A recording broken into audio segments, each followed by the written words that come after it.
BNP নেতা Annie তিনি বলছেন যে বাংলাদেশে আর ফ্যাসিস্টরা কোনো দিনই মাথা উঁচু করে দাঁড়াতে পারবে না, তারা ধ্বংস হয়ে গেছে বাংলাদেশের রাজনীতি থেকে। অ্যানি বলেন যে বাংলাদেশের রাজনীতিতে তারা কখনোই আর ফিরতে পারবে না।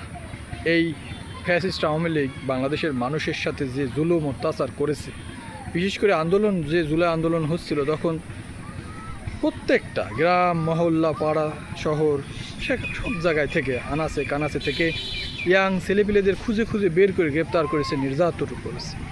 আওয়ামী লীগ সবসময় বাংলাদেশের গণতন্ত্রের উপরে হত্যা হামলা বা গণতন্ত্রকে হত্যা করেছে। আওয়ামী লীগ কখনোই জনগণের ভোটে নির্বাচিত হয়নি, এই মন্তব্য তিনি করেন।